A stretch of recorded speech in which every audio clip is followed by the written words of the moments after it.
welcome you guys to learning to love Git and going beyond those 4 functions you have, add, pull, commit, push. Before I even start, I want to talk about a little bit of how Git works and why we all use it. This was kind of part of like an SCM war. I mean, if everyone had started like really, earlier, they would have noticed that Microsoft had one. There was SVN, and Git tended to be the one that won for most development.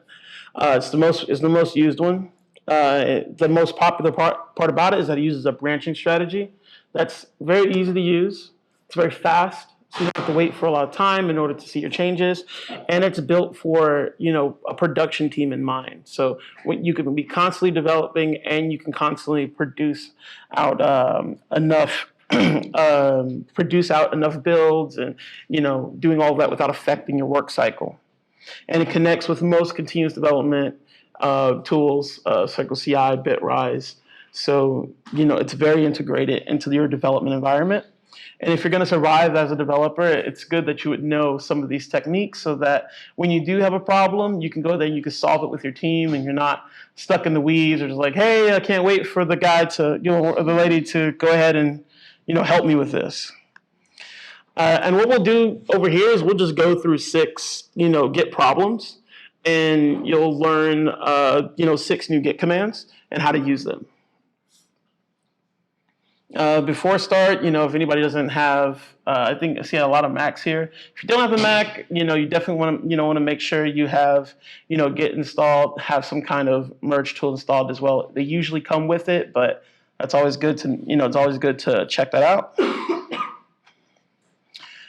So the first thing I want to start with is Git RM. But before that, let's go ahead and let's set up some things in our project. Now, if you guys went and you guys looked at your file system for the repo that you downloaded, I'm going to do ls here to see the contents of my folder, and it's just a README. I'm going to add some more things to it and commit that to Git right now.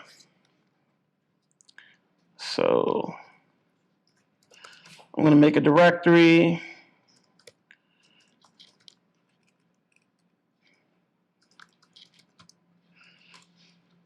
Now I have a directory called generated. I'm going to go into that file. CD means change directory. And I'm going to create a file that is a generated file that should not be added to Git.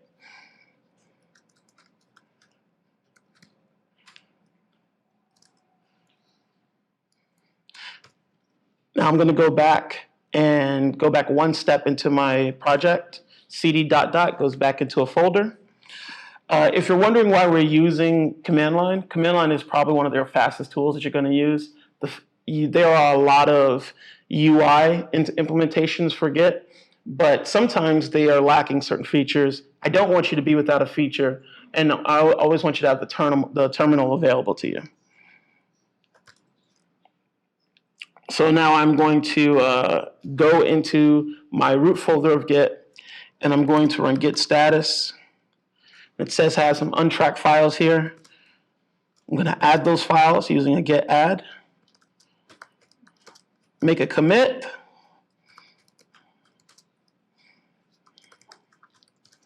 Commit generated files. Oops, because that is not supposed to be generated. That's not supposed to be pushed up. Now, what I did here was probably erroneous. I probably didn't want those files to be pushed up to my server. One of the common things that people do is that sometimes they do not add a Git Ignore. They don't, and what a Git Ignore does is excuse me, yes. Oh, sure, yeah. I don't even know how to do that.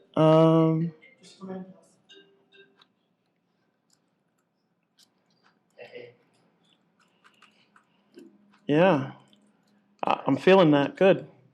Yeah, thank you. So generated files, if somebody else is building, whenever they make a build, those generated files will change. and thus you're adding unnecessary clutter into any pull requests, any comments, any showing any meaningful changes in your code. So we want to get rid of that. And that's where Git remove comes into. So that's exactly when you want to use it. You want to use it when you don't have a file, there's not an added file, when there's an added file that you did not mean to commit, but you would still like in your project. And you want to remove that item from your repository, but not your file structure. So this is how you would go ahead and use that.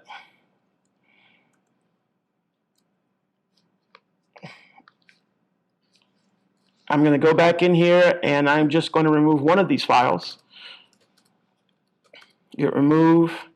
We're going to go into the generated folder and remove the made up generated file. If I click on Git Status, what I'm going to see here is that changes are going to need to be committed, and it looks like a positive change, but it's just removing that file from your repository. If you guys check the repository right now for the master branch, you will see this here. And once I commit it and push it up to the server, you won't see it here any longer. So let's go ahead and do that. I'm going to add this change. Make sure that my branch is clean. Commit the file. Git commit. Remove generated files, and then push this to the server.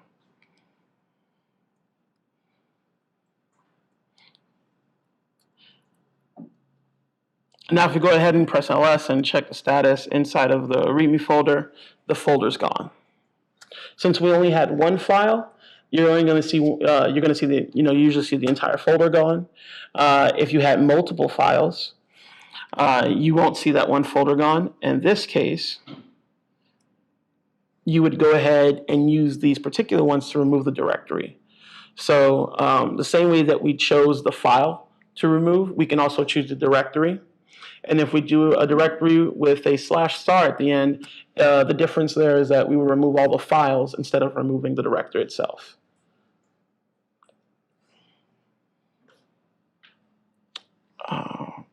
Let's go over to,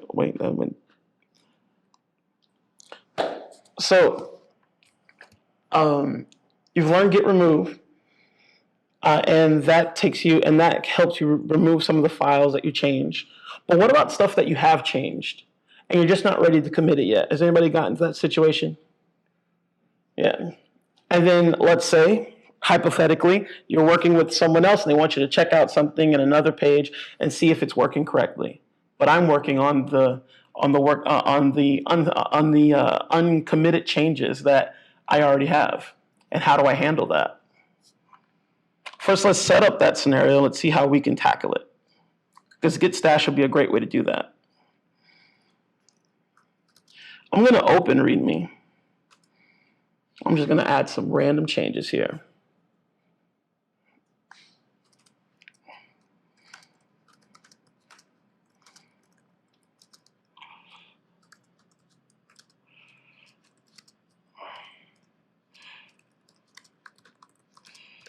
All right, I'm going to go ahead and save it. Now, if I go into Git Status, I have some untracked changes. I don't want to get rid of it just yet, but I want to go into another branch. So what I'm going to do is I'm going to add that to my project, git add, and confirm that it's in my project. And now I'm going to use Git Stash. What Git Stash will tell you is that this will put the code into a separate diff. So it tracks all the changes that you've made. It doesn't make a commit, but it puts it in a place that you can store it in a different area. And now what you can do, what's pretty cool is that you can apply it not only to the branch that you're on, but to other branches as well. Let's go ahead and try one of those. So And I hope everybody knows the term git branch. Git branch shows you your list of branches that you have currently. I'm going to create a new branch. So git checkout, git checkout -b for a new branch.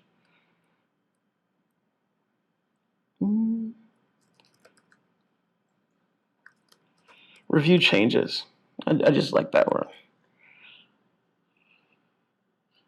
So now I'm on my new branch, review changes, and I would like to apply my stash. I'm going to type in Git Stash apply. I'm going to go back to the file and notice that the README has changed again. So if you're ever on a branch and you've done work on the wrong branch, you don't need to just copy it and paste and do everything all over again or anything like that. You can stash all of your changes. And once you've stashed them, you can actually do some pretty cool things. So I'm going to make some new changes here.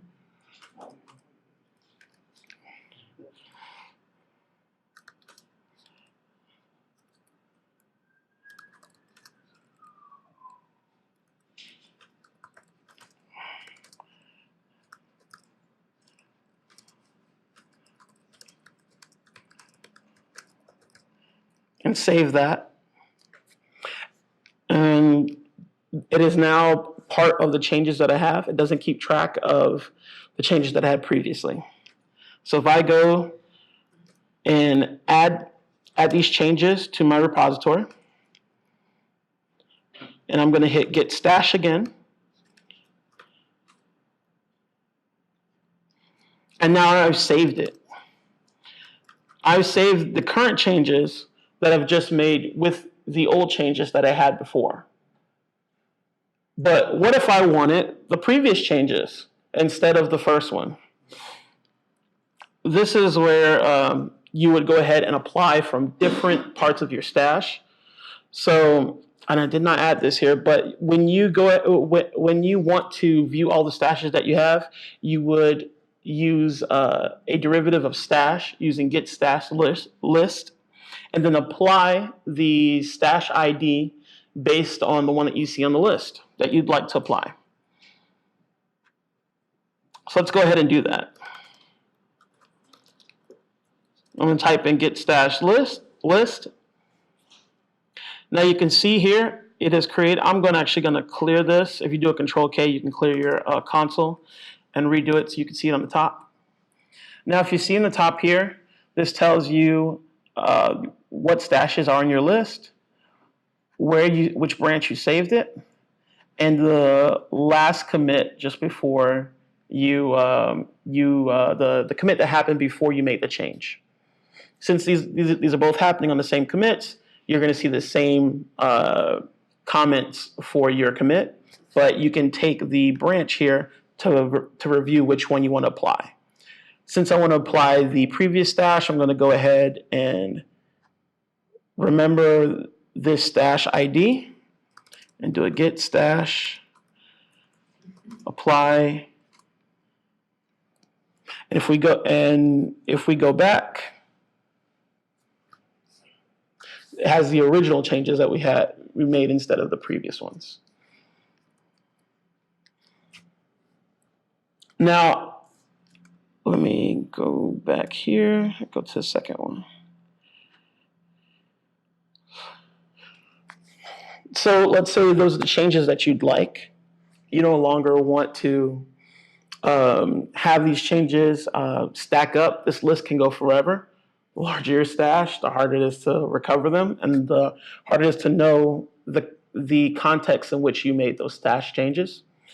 And I personally prefer to clear them so that I don't have them anymore. They'll be gone. So make peace with whatever stash changes you've applied to your branch. We're going to get rid of it right now. I go to Git Stash Clear. And you can confirm that your stash is now clear by asking for the list. Git Stash List, and it shows me nothing. Now, some things to note here, the changes that you apply in the branch still apply. and you will never be able to recover your previous stashes. At least to my knowledge. Yes, sir. There's a way to, I noticed you're doing an add each time. So try, do you ever use the include untracked thing? Like if you create a new file and you want to include the stash without necessarily adding stuff, there's a way to include that. Yeah, no, I know there is. I'm just doing this in repetition because normally you're not going to use the terminal to add it, so I didn't want to create a step that was. The main thing is if you did do the add. If you forget to do the add and forget that option, it'll not grab that file in the stash. Exactly. That's yes. Yes. Agreed. Yes, and thank you for mentioning that. Yes, you must add it to your list of changes. Any untracked changes when you use stash will not work. So for example, I'm going to go do a git status here. Red provides things that are untracked, or it will just generally say untracked changes, or changes that are not staged for a commit. If I do git stash here, and I git status, that should not have changed. Oh, because I've added this already from a stash. So because I already added this from a previous stash, it's going to stash it already. It's already recorded it. But generally, when you see something that's not staged for a commit or it's not tracked, in the not tracked state, it won't stash. Let me go ahead and just show you unstash changes.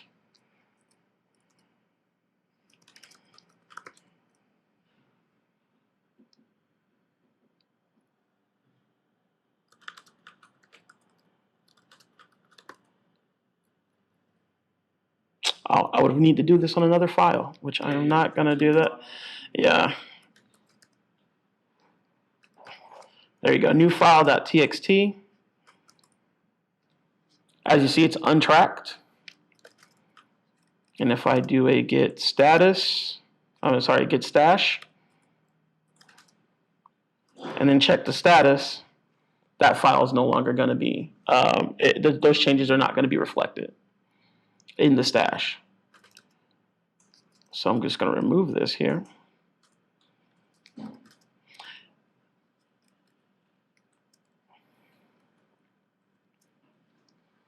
And now show you git merge. Has anybody here done a pull request yet from a code base inside of GitHub? Yes. All right. Cool. All right. You guys have had to go through merge already. Yeah. All right. So when you're working in your development environment, it is imperative that all changes don't conflict over what someone else has done. Whenever that change occurs, you usually want to have Git merge acts a little bit like a referee of your code. It says, hold on, there is a discrepancy here. I have two different changes. Which of these should I pay attention to?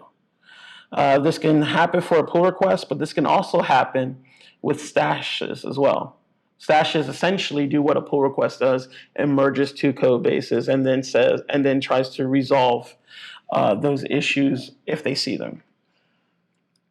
So let's go ahead and invoke a merge conflict. So I'm just going to check the general status of my branch. And I'm going to make one change on the first line here.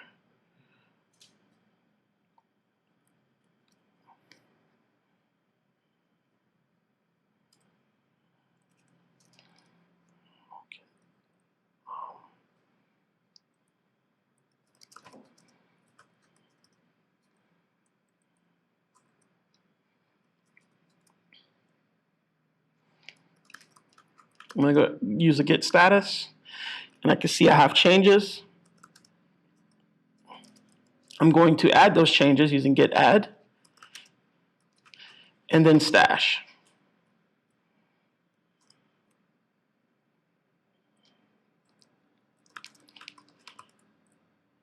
Next, I'm going to go back to this to my README file and change the same line.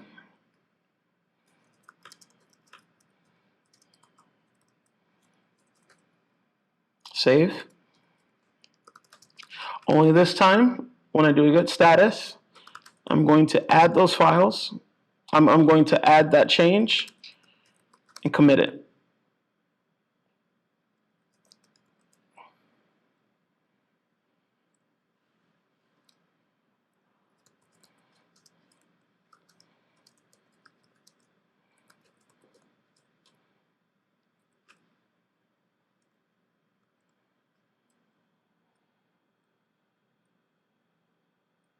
Yep.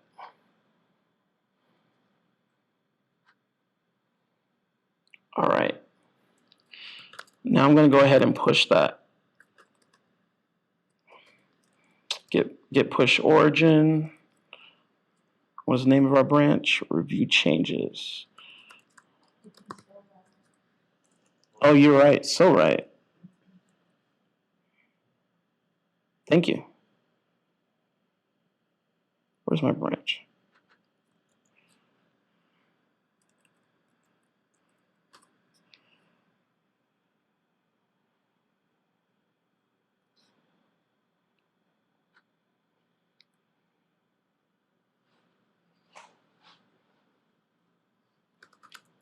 Now, as you notice, there's a second terminal over here. I have the same repo open as a second user, so I can show you guys this. So I'm going to check the status, and I'm going to make a new branch. Now, if you're following, you can just open a new terminal, and you would have needed to have a different copy of this repo. It's very easy. You could just copy and paste, and you'd be able to follow along the same way. Now I'm going to check out a new branch called Merge Conflict.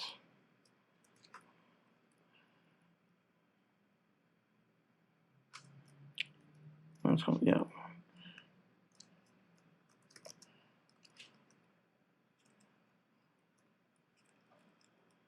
Yeah. I'm going to open the README again.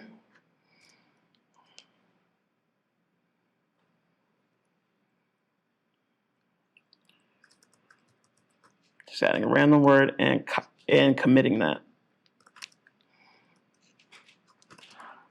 I'm putting it on the same line so that I can invoke a merge conflict. Git add, git commit.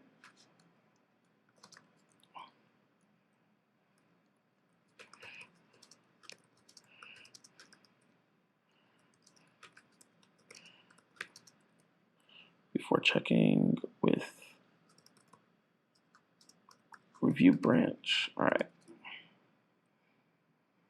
Now, on my second terminal here, I do not have the branch for review changes, so I'm going to pull that in.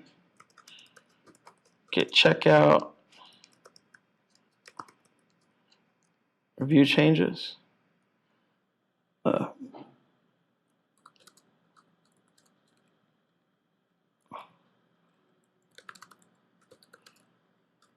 Give me a second. Yeah.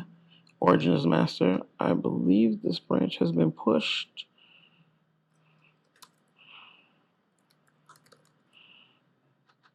One second.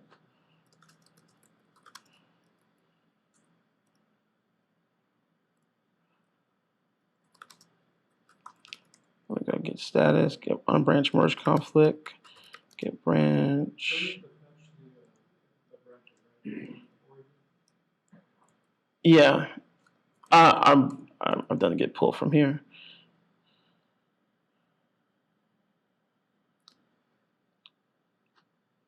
Sure.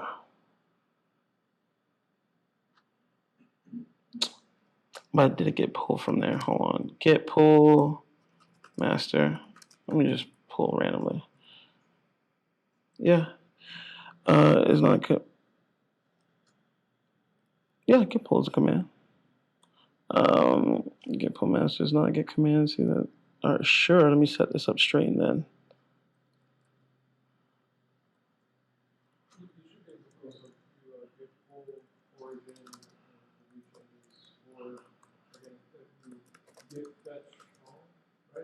Yeah, you might be able to do it git fetch all, yeah.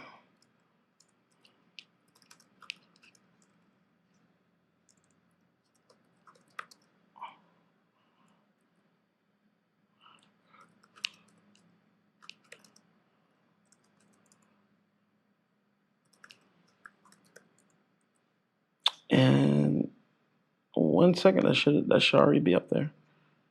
Yeah, review changes are up here.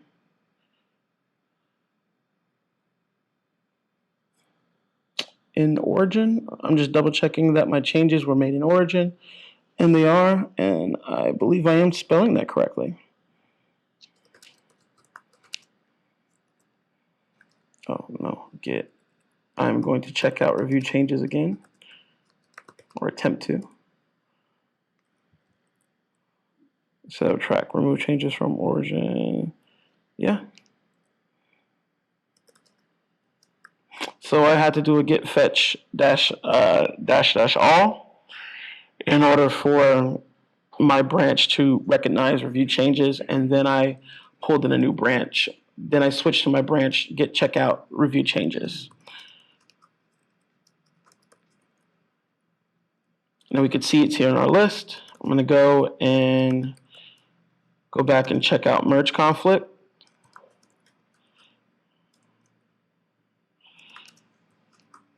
And just double check as a status that I'm a merge conflict. And when you're merging, you want to make sure you're on the branch that you would like the changes to be on.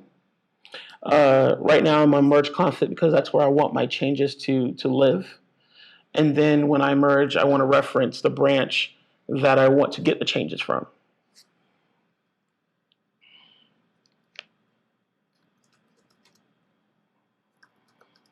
So I'm going to run git merge, review changes. And we have a conflict. You can see right now it says trying to auto merge readme.md. We're hitting a conflict right now, and the results need to be fixed. Before we go through how I would fix it, I'm going to open. I'm going to show you a little bit about the state of where this code is in. If we click on Git Status, it's going to tell you have unmerged paths. This lets you know that you are in the Git Merge status. When at this point of merging, any changes that you've created at this point will be included into the merge. And I would often advise that if you see anything that you need to fix that is not based on your merge changes, that you leave them for the next commit. And that's just so that you don't dilute the changes that you're making for this merge and have somebody mistaking it for and not have it diluted with any changes for any other functionality. If we open our README file, you'll see here it says head and the branches. Head represents the branch that you're on. These are the changes that you have in your branch, and these are the changes that are inside the secondary branch. Two of the same lines. We can obviously see the changes here, and if you ever wanted to make this change, there are two ways you can go about it. The manual way would be to change all of this in code. So I would delete this or add whatever change that I would want, do a git add, and then commit my merge. Another way, which I definitely prefer, is using Merge Tool. What Merge Tool does is it creates a diff of the changes that you'd like to see, and it will give you a quick way to make decisions. And this is particularly good for when you have multiple changes that you need to happen in multiple files.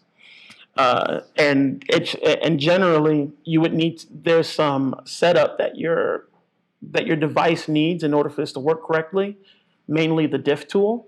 Most Linux, Microsoft, and Mac devices already have them pre-installed. So I'm going to go back here.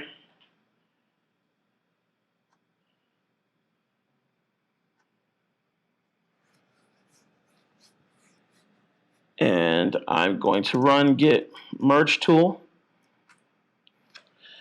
It's going to show me here that I have, it's going to go through, what Git Merge Tool does is it's going to run through each file, open up the diff merge tool UI for you to make these changes. And then every time you save and close it, you will be reverted back to your terminal where it goes through the next file and iterate until you've gotten to the end, until there are no more merges for you to do. Right now, this is waiting for me to hit enter. It's telling you which file that's needed, the normal merge conflict for this README. I click enter, and it opens up the diff tool. Now it tells me exactly, not only does it show me the line, I don't know if I can do control plus this. I don't know if I can make this bigger.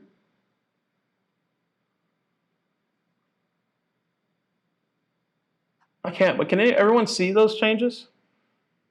Okay. So not only does it show me the line, it shows me which one that it prefers to take at this moment, and it shows me the particular changes in that line. And I would like it to take the one that I recently made. So I'm going to go ahead and click on this arrow and choose the current action. Now I have a couple of different options here that allow me to choose the left side, the right side, or a combination of both. I only want the left right now. And at the end is your differential. This is what it's going to look like at the end. Your bottom file here does allow you to make changes just in case you want a combination of the two, but not two lines. So I will add that. I will add something here, endlessly endless class. I'm going to use Control S to save, and then I'm going to use Control Q to quit. Now, it would then show me the next set of files in the same way that you've seen these, but since we have no more, it's already done. If we go to Git Status, you're going to see a new file. So just in case you screwed up the changes, you have an untrack.org file that will show you both that will be the representation of the differential changes that you had in the merge conflict file. Since I don't want that, and I feel like I've made my changes very well, I'm going to just remove that. So rm readme.org. And we can see that it's gone. And now that the changes are committed, we can go ahead and we can finish this merge conflict.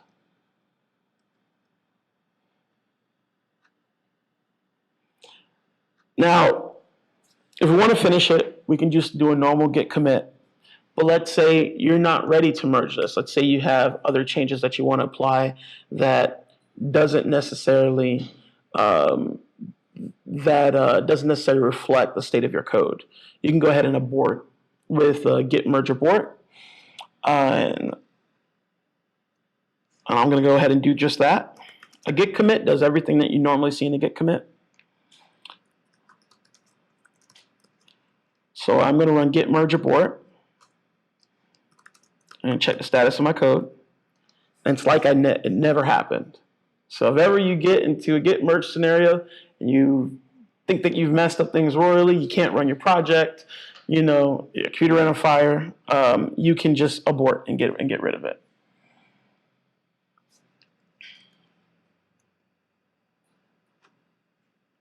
All right.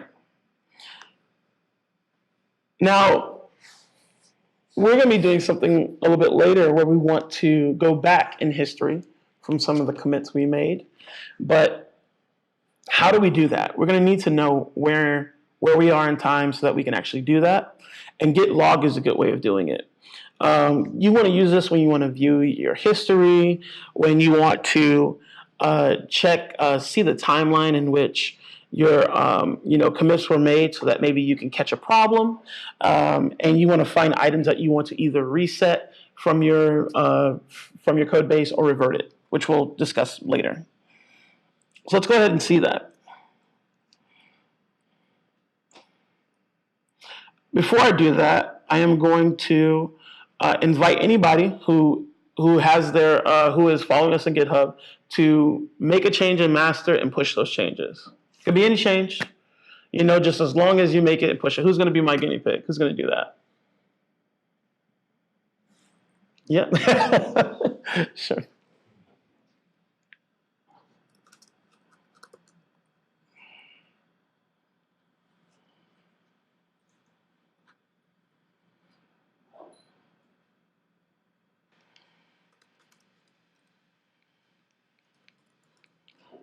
Let me pull those changes and confirm I am on master. All right, let's run a git list. Git log, excuse me. Okay, a couple of things to notice. You get the author, you get the date of when this was made, also some of the commentation. These are always important. The longer the list is, you'll see a colon, a double colon line on the bottom left side. That just means there's a longer list for you to view. You can use down on your down or up arrow to traverse that, and whenever you're done, you can press Q to exit. We don't have a long one here, so we don't see that. So we know that this is the whole list. But let's say I want to know, who else is committing aside from myself. Oh, here we have Git Log author. Now you can use either the GitHub username or the email, but as soon as you do that, it filters everything based on a particular person. So Git Log author, and I'm going to put Heather. This is the author's name that you can query by. And there she is. I'm just going to clear this so that it's a little more visible. As you can see, it shows her commit nicely set.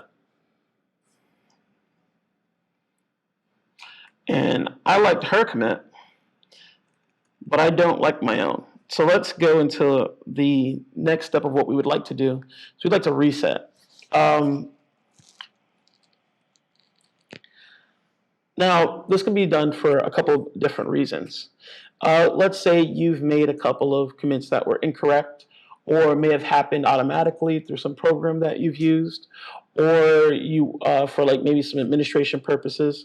A lot of people use when you're submitting in a body of work. In some places, it is customary to make sure that everything is on one line. And maybe your commits are only local to yourself. This is the only time that I would say would be a good practice that you can reset. Some people say squash. I say reset because it's easier. Some people sometimes have a harder time using squash. So let's go ahead and try some of that. There are two different types of squash. One is a soft. Before we go in there, there's two different types of squashes. There's a soft and a two different types of reset. Excuse me.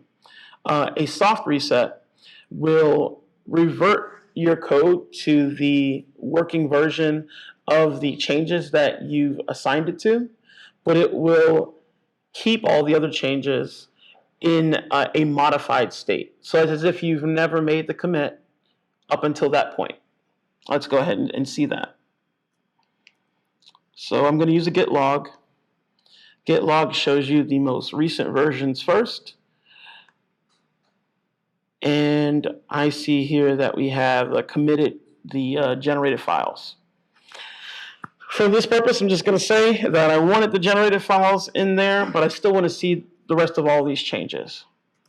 I'm going to do a Git Reset soft and copy in the commit ID. You'll see the commit ID up top where the author is.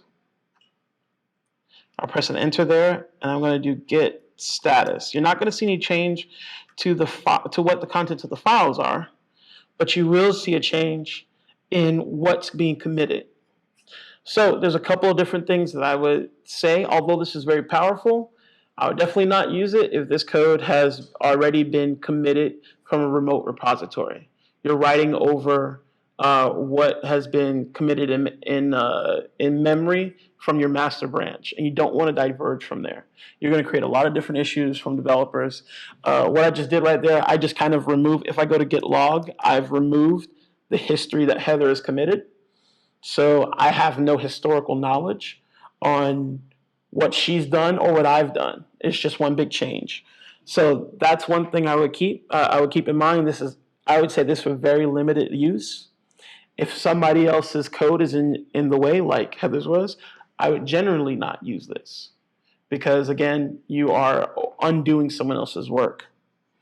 But it does allow for any local commits that you've made any erroneous changes to. You can go ahead and you can undo them.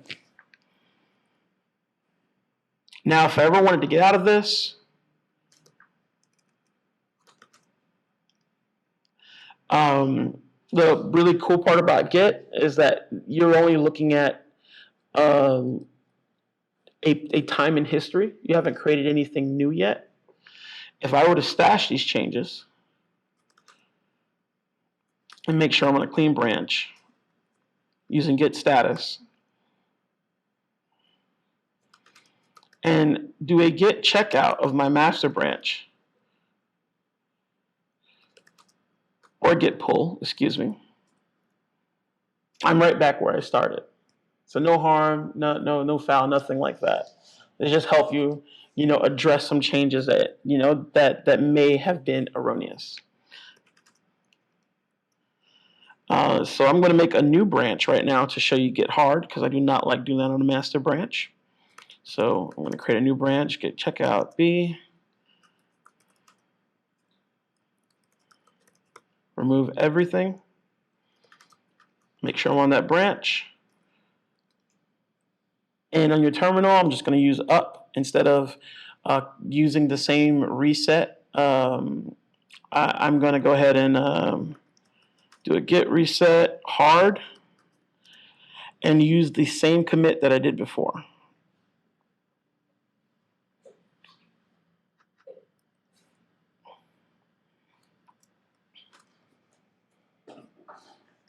Oh, I capitalized the hard. And now that branch has been checked out, it says head is now at this commit ID. And if I do a Git status, there are no changes. So hard is something that you can do. I generally do not prefer it. I would rather you guys all do a revert, which is the last one.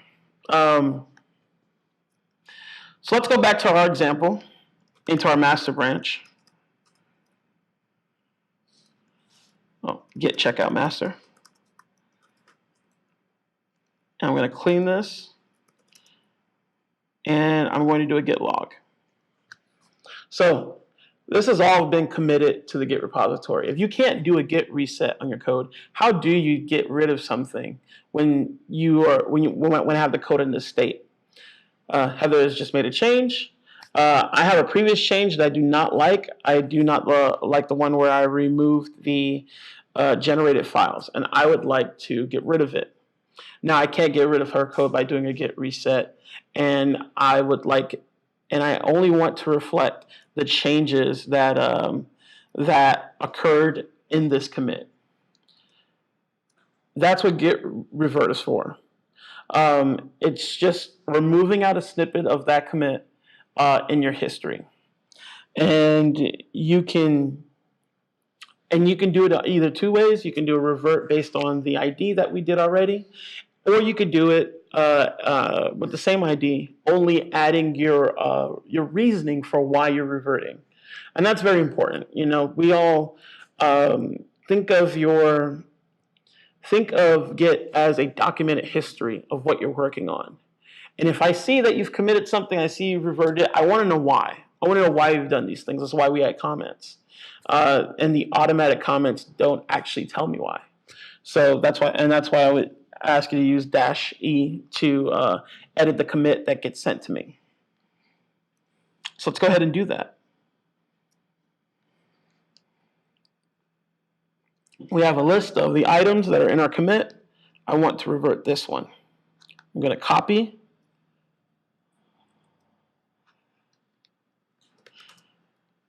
Copy that commit ID. I'm going to git revert to that ID -E.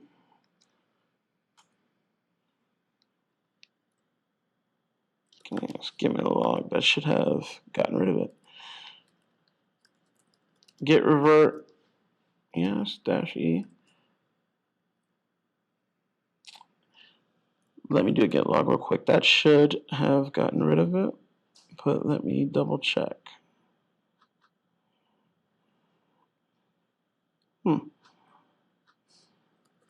You know, let's do a git revert with the full word edit. And it's not. Okay. You know, that likely would be something there. Yeah. So just like a git commit. And that's also a trial of using some GUIs. When I do revert on a GUI, I get to see my comments pop up, and then it tells me, you know, what comment do you want to put in there. So that's just probably the person who's using source tree or something like that. They'd likely hit the issue that I just did right now. Similar to a commit, you'd want to add the quotations with why you're changing it. And I just didn't like it.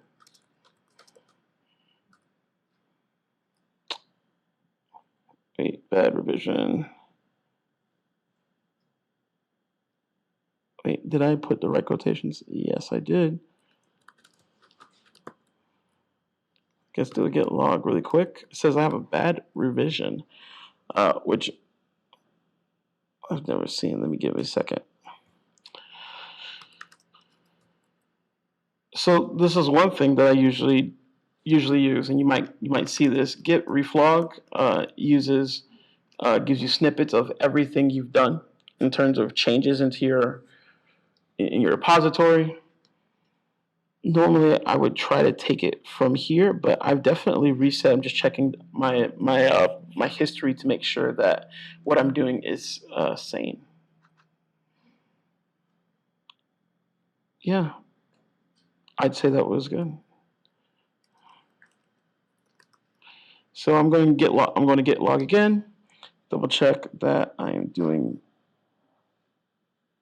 what I should be doing. Yep.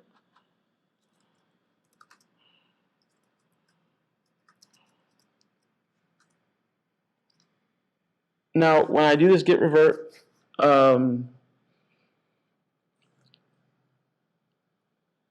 what this is showing me right now are what the comments are going to be. If I would like to change this, I believe I have to click I to insert. I can make any change to this as needed. So I'm going to go ahead and go to the top and make a note. I changed it because I didn't like it.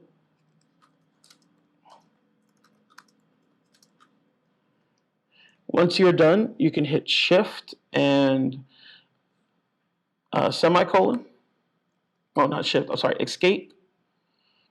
Followed by Shift, semicolon, WQ, which is write and quit.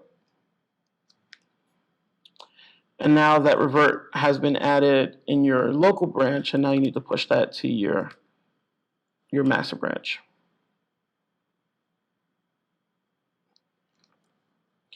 Some ways to use revert, I would say only use it when you absolutely need to. Doing too many reverts will remove the meaningfulness from your documentation and your Git history. And I would only do it if you really have gotten comfortable with resetting, looking at your lists, and managing your local space first. And that's all I have for now. Thank you guys here there for participating. Thank you. Are there any questions? What's rebase for? Oh, what's rebase? Okay. Oh man. Okay. So let me explain that. All right.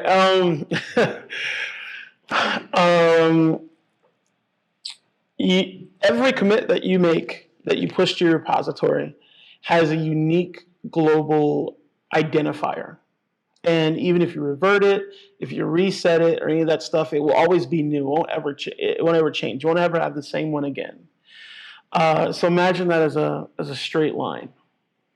If, let's say, for example, I'm working on a project and I have been making commits periodically throughout my local branch. I haven't merged it in yet.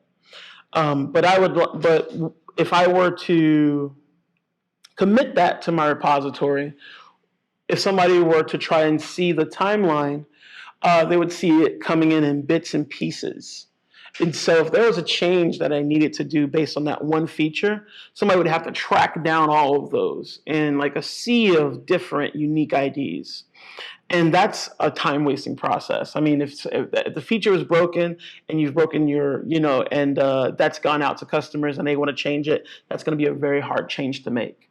So what Rebase does is that let's assume you have your local branch. Rebase will take everything that the previous branches that's merging into you, that's rebasing into you.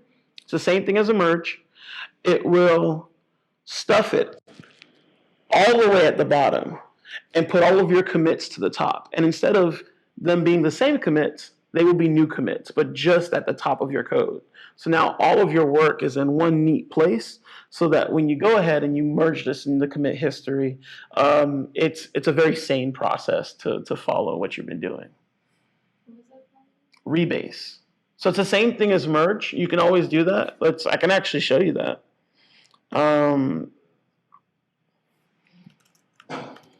So Git status, we are on master.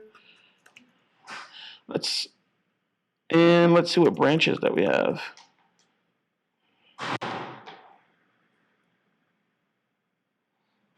Let's go to a branch of remove everything.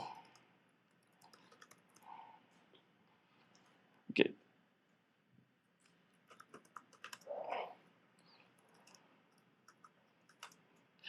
Now I'm going to go rebase master. Tells you that it's rewinding and that it's fast forward. Now, Git status. It works the same way as a merge. If there was a conflict, you would have had to revert the merge. There's actually a better way to kind of show you what just happened, because that just looks like magic. I'm going to check out review changes. And first I'm going to do a Git log. And I want you to note the IDs of the change that we made. It starts with B3100. Let's make sure we're still in that branch. And let's rebase master. Now we have this merge conflict. We do the same thing that we did before.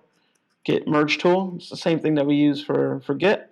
Shows us the change file. And I like those comments, so I'm going to keep that.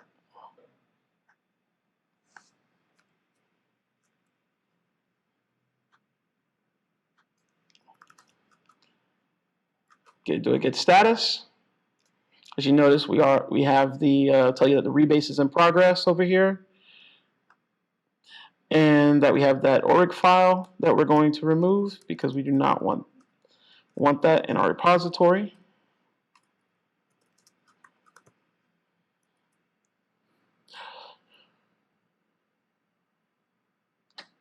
And instead of doing like a git commit, we're going to have to continue.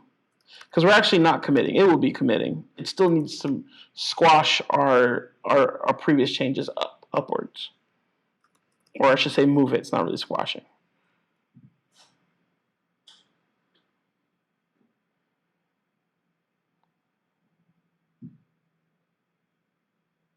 Now, this is telling us right now that there's still there are still changes that probably haven't been staged. Let's do a Git status.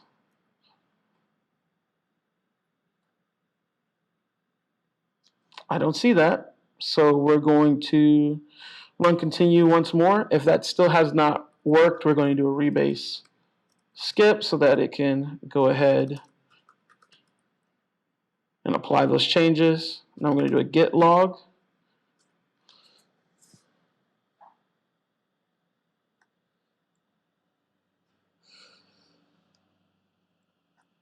Now, where's the change that we had here?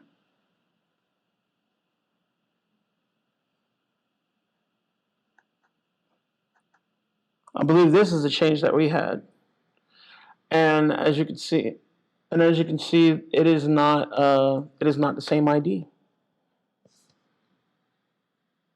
and that is how you do a rebase. Rebase is generally, like I said, again, you should only do that if you have the changes local. It will definitely affect if I were to push review changes up into the review changes remote branch. Generally, if you're doing something like this, I would suggest creating a new branch if you've already pushed that remotely, and then rebase off of those changes, just so that you can re-push to that branch. You won't mess with the sanctity of your code. And trust me, I've tried this a lot. It will drive me insane. Any other questions? All right, thank you guys very much. If you have any questions, you can continue to talk to Leah about it, or anything else that you want to get that you feel like we haven't covered that you would love to see next. Thank you.